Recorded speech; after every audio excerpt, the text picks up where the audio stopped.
بسم اللہ الرحمن الرحیم۔ خدا کا مطلوب مسلمان۔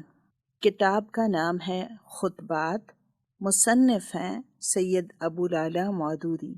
دو قسم کے مسلمان حقیقت میں بالکل ایک دوسرے سے مختلف ہیں، چاہے قانونی حیثیت سے دونوں ایک ہی امت میں شامل ہوں اور دونوں پر لفظ مسلمان کا اطلاق یکساں ہوتا ہو۔ پہلی قسم کے مسلمانوں کا کوئی کارنامہ تاریخ اسلام میں قابل ذکر یا قابل فخر نہیں ہے۔ انہوں نے فی الحقیقت کوئی کام ایسا نہیں کیا جس نے تاریخ عالم پر کوئی اسلامی نقش چھوڑا ہو۔ زمین نے ایسے مسلمانوں کا بوجھ کبھی محسوس نہیں کیا ہے۔ اسلام کو اگر تنزل نصیب ہوا ہے تو ایسے ہی لوگوں کی بدولت نصیب ہوا ہے۔ ایسے ہی مسلمانوں کی کثرت مسلم سوسائٹی میں ہو جانے کا نتیجہ اس شکل میں رونما ہوا کہ دنیا کے نظام کی باغیں کفر کے قبضے میں چلی گئیں اور مسلمان اس کے ماتحت رہ کر صرف ایک محدود مذہبی زندگی کی آزادی پر قانع ہو گئے۔ اللہ کو ایسے مسلمان ہرگز مطلوب نہ تھے۔ اس نے اپنے انبیاء کو دنیا میں اس لیے نہیں بھیجا تھا، نہ اپنی کتابیں اس لیے نازل کی تھیں کہ صرف اس طرز کے مسلمان دنیا میں بنا ڈالے جائیں۔ دنیا میں ایسے مسلمانوں کے نہ ہونے سے کسی حقیقی قدر و قیمت رکھنے والی چیز کی کمی نہ تھی جسے پورا کرنے کے لیے سلسلہ وحی اور نبوت کو جاری کرنے کی ضرورت پیش آتی۔ در حقیقت جو مسلمان اللہ کو مطلوب ہیں، جنہیں تیار کرنے کے لیے انبیاء کی بعثت اور کتابوں کی تنزیل ہوئی ہے اور جنہوں نے اسلامی نقطہ نظر سے کبھی کوئی قابل قدر کام کیا ہے یا آج کر سکتے ہیں، وہ صرف دوسری قسم کے پورے مسلمان ہیں۔ حقیقی پیروی غلبے کا سبب ہے۔ یہ چیز اسلام ہی کے لیے خاص نہیں بلکہ دنیا میں کسی مسلک کا جھنڈا بھی اپنے پیرووں کے ہاتھوں کبھی بلند نہیں ہوا جنہوں نے اپنے مسلک کے اقرار اور اس کے اصولوں کی پابندی کو اپنی کل زندگی کے ساتھ صرف ضمیمہ بنا کر رکھا ہو اور جن کا جینا اور مرنا اپنے مسلک کے سوا کسی اور چیز کے لیے ہو۔ آج بھی آپ دیکھ سکتے ہیں ایک مسلک کے حقیقی اور سچے پیرو صرف وہی لوگ ہوتے ہیں جو دل و جان سے اس کے وفادار ہیں، جنہوں نے اپنی پوری شخصیت کو اس میں گم کر دیا ہے اور جو اپنی کسی چیز کو حتیٰ کہ اپنی جان اور اپنی اولاد تک کو اس کے مقابلے میں عزیز تر نہیں رکھتے۔ دنیا کا ہر مسلک ایسے ہی پیرو مانگتا ہے اور اگر کسی مسلک کو دنیا میں غلبہ نصیب ہو سکتا ہے تو وہ صرف ایسے ہی پیرووں کی بدولت ہو سکتا ہے۔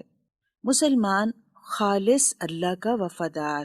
البتہ اسلام میں اور دوسرے مسلکوں میں فرق یہ ہے کہ دوسرے مسلک اگر انسانوں سے اس طرز کی فنائیت اور فدائیت اور وفاداری مانگتے ہیں تو یہ فی الواقع انسان پر ان کا حق نہیں بلکہ یہ ان کا انسان سے ایک بے جا مطالبہ ہے۔ اس کے برعکس اگر انسان سے اسلام اس کا مطالبہ کرتا ہے تو یہ اس کا عین حق ہے۔ وہ جن چیزوں کی خاطر انسان سے کہتے ہیں کہ تو اپنے آپ کو اور اپنی زندگی کو اور اپنی پوری شخصیت کو ان پر ترج دے، ان میں سے کوئی بھی ایسی نہیں ہے جس کا فی الواقع انسان پر یہ حق ہو کہ اس کی خاطر انسان اپنی کسی شے کو قربان کرے۔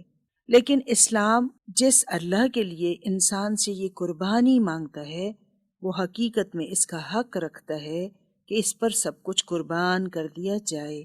آسمان اور زمین میں جو کچھ ہے اللہ کا ہے، انسان خود اللہ کا ہے۔ جو کچھ انسان کے پاس ہے، جو کچھ انسان کے اندر ہے، سب اللہ کا ہے اور جن چیزوں سے انسان دنیا میں کام لیتا ہے وہ بھی اللہ کی ہیں۔ اس لیے عین تقاضۂ عدل اور عین تقاضۂ عقل ہے کہ جو کچھ اللہ کا ہے اور اللہ ہی کے لیے ہو، دوسروں کے لیے یا خود اپنے مفاد اور اپنے نفس کے مرغوبات کے لیے انسان جو قربانی بھی کرتا ہے وہ دراصل ایک خیانت ہے، الا یہ کہ وہ اللہ کی اجازت سے ہو۔ اللہ کے لیے جو قربانی کرتا ہے فی الحقیقت وہ ادائے حق ہے۔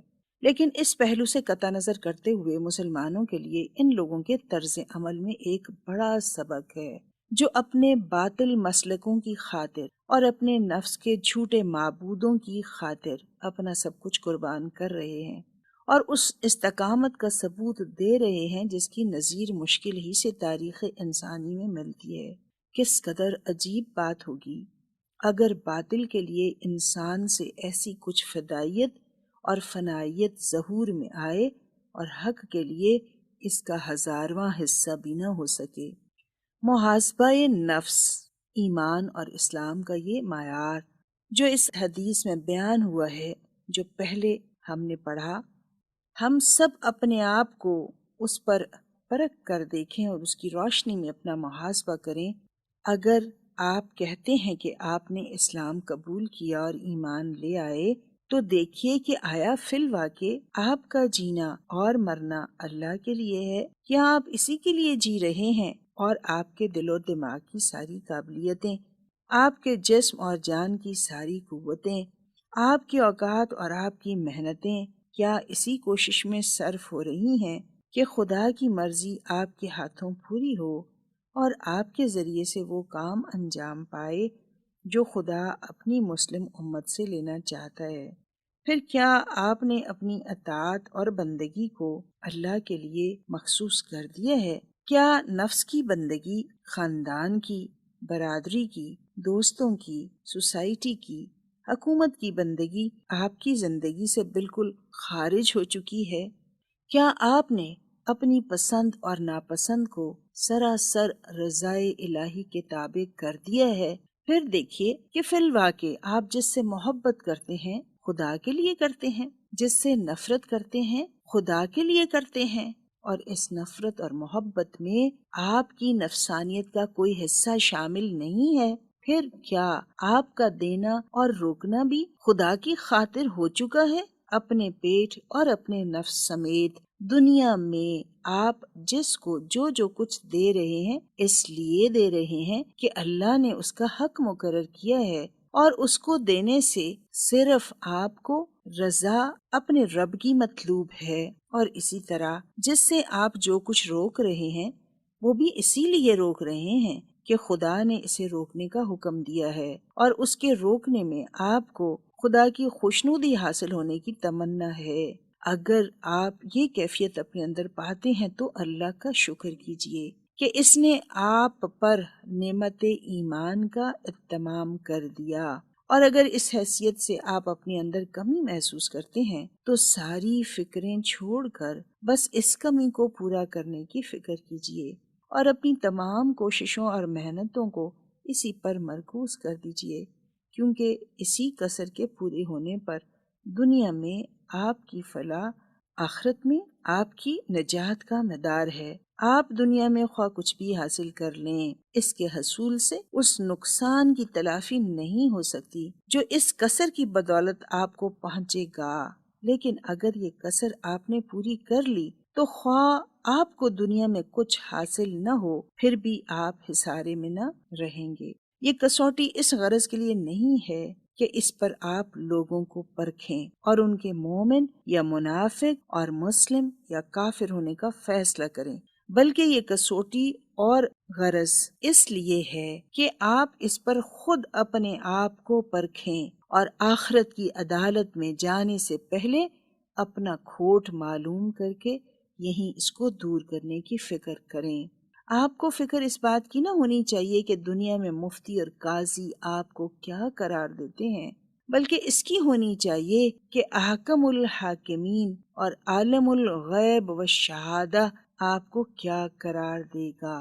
آپ اس پر مطمئن نہ ہوں کہ یہاں آپ کا نام مسلمانوں کے رجسٹر میں لکھا گیا ہے، فکر اس بات کی ہونی چاہیے کہ خدا کے دفتر میں آپ کیا لکھے جاتے ہیں۔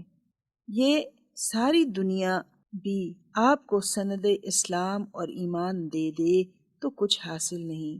فیصلہ جس اللہ کے ہاتھ میں ہے اس کے ہاں منافق کی بجائے مومن، نافرمان کی بجائے فرما بردار اور بے وفا کی جگہ وفادار قرار پانا اصل کامیابی ہے۔ کتاب کا نام تھا خطبات اور مصنف ہیں سید ابو العلا مودودی۔ وآخر الدعوانا ان الحمد للہ رب العالمین۔